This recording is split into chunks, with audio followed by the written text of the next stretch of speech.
एक बड़ी ही प्यारी सी कहानी है और वो आपके साथ शेयर कर रहा हूँ। तो कहानी कुछ इस प्रकार है कि एक राजा था और उस राजा के दरबार में एक दिन एक आदमी आया और कहने लगा कि मैं पारखी हूँ और मुझे आप काम पर रख लीजिए। तो राजा ने कहा, ठीक है, अगर तुम पारखी हो मैं रख लेता हूँ, लेकिन मैं तुम्हें सैलरी 1 रुपया भी नहीं दूंगा। हाँ, तुम्हें 1 पाव चने और घुंघरे दूंगा। तो पारखी मान गया। तो कुछ दिन साथ रहने के बाद राजा एक घोड़ा खरीद कर लेकर आया।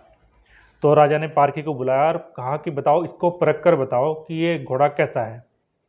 तो उस पारखी ने कहा कि महाराज, ये तो घोड़ा है ही नहीं। तो राजा चौंक गया। राजा ने उस आदमी को बुलाया जिससे वो घोड़ा खरीदा गया था। तो जब उससे पूछा गया कि ये क्या है और कैसे है, तब उस आदमी ने बताया कि महाराज, ये बात तो सही है, ये देखने में तो घोड़ा है, लेकिन ये उसके जैसा है नहीं, क्योंकि जब ये बचपन में पैदा हुआ था और पैदा होने के बाद इसकी माँ जो थी वो गुजर गई। तो फिर हमने इसको एक गाय के साथ रखा, गाय का ही दूध इसने पिया है और उसी के साथ ये रहा है। तो इसलिए इसके अंदर जो गुण हैं वो सारे गाय के आ गए। तो राजा इस बात को सुनकर बड़ा चौंक गया। फिर उस राजा ने उस पारखी से पूछा कि तुम्हें इस बात का कैसे पता चला कि ये ऐसा है। तो उस पारखी ने कहा कि महाराज, ये जब चर रहा था तो घास, ये मुंह नीचे करके घास चर रहा था, इसने मुंह ऊपर नहीं उठाया। जबकि घोड़ा जो होता है, जब घास चरता है तो मुंह में भरने के बाद उसको ऊपर करके मुंह को तब खाता है। तो राजा खुश हो गया। तो राजा ने कहा, तुम्हें आज से आधा किलो चने और घुंघरे मिला करेंगे। तो ऐसे ही कुछ दिन बीत जाने के बाद राजा ने फिर एक बात उससे पूछी कि जो मेरी रानी है वो मुझे बहुत ही प्रिय है, तो मेरी रानी के बारे में कुछ बताओ।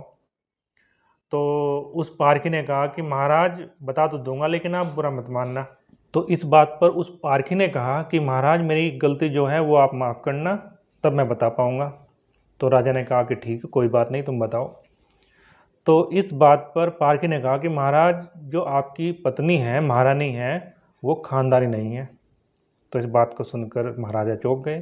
तो वो तुरंत उसके घर पहुँचे। घर जाकर उसकी नानी से पूछा, या उसके अपने ससुराल में जाकर उनसे पूछा कि क्या मैटर है, मतलब ऐसा क्या हुआ है।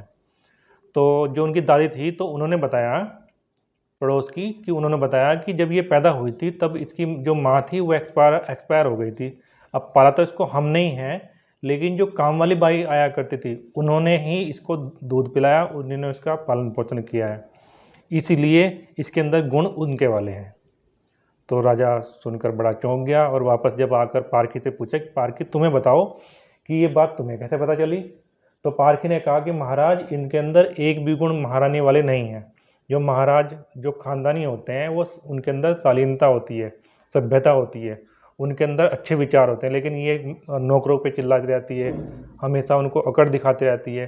तो इसी वजह से मैंने उनको पहचाना है। तो महाराज बड़े खुश हुए। तो ऐसे ही कुछ दिन और बीते। तो महाराजा ने फिर उनसे पूछा कि पारखी, जरा मुझे बताओ, तुम मेरे बारे में कुछ बताओ। तो पारखी एक बात सुनने के बाद चुप हो गया। लेकिन फिर राजा के उकसाने पर महाराज ने, उस पारखी ने कहा कि महाराज, मैं बता तो दूंगा, लेकिन अगर मेरी जो गलती है वो माफ़ की जाए, मुझे किसी तरह की कोई सज़ा नहीं दी जाए। तो राजा ने कहा कि ठीक है, तुम्हारी सभी गलती माफ़।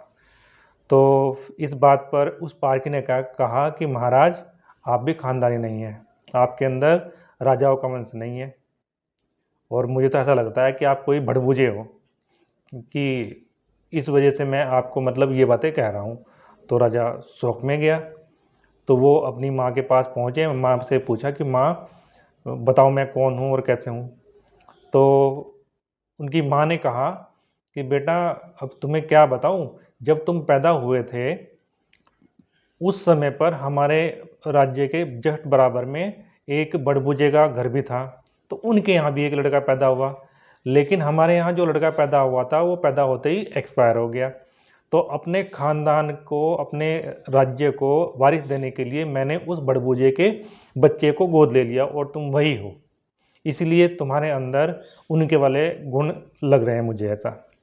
तो ये बात सुनकर राजा बड़ा दुखी हुआ, और दुखी होने के साथ साथ वो खुश भी हुआ कि चलो, कम से कम कुछ तो अच्छा हुआ। तो वो पारखी के पास आया, पारखी से पूछा कि तुम्हें ये बात कैसे पता चली। तो पारखी ने कहा कि महाराज, आप हमेशा चने और घुंघरे की बातें करते रहते हैं, आपके अंदर भी थोड़े राजाओं वाले गुण नहीं है, वो तो आप यहाँ लंबे समय से रह रहे हैं, तो इसलिए आपके अंदर कुछ कुछ गुण आ गए हैं, लेकिन आप प्रॉपर राजा नहीं दिखते। तो इसका मतलब इस कहानी का जो मेन मोटिव ये है कि इंसान कहीं भी पैदा हो, कहीं भी रहे, कहीं भी किसी भी वंश में पैदा हो, उसके पैदा होने से कोई फ़र्क नहीं पड़ता। जो उसके अंदर व्यवहार है, उसके अंदर शालीनता है, जो उसका बिहेवियर है, इंसान दुनिया में उस बिहेवियर से ही जाना जाता है। तो आपके अगर कर्म अच्छे हैं, आपके कर्म लोगों के दूसरों के प्रति अच्छे हैं, तो आप महान हैं, और आप इस वजह से चाहे आप कहीं भी पैदा हो, उससे कोई फ़र्क नहीं पड़ता। सो अगर कहानी आपको अच्छी लगी है तो चैनल को लाइक कीजिए, सब्सक्राइब कीजिए और वीडियो को हमारी शेयर कीजिए। Thanks for watching.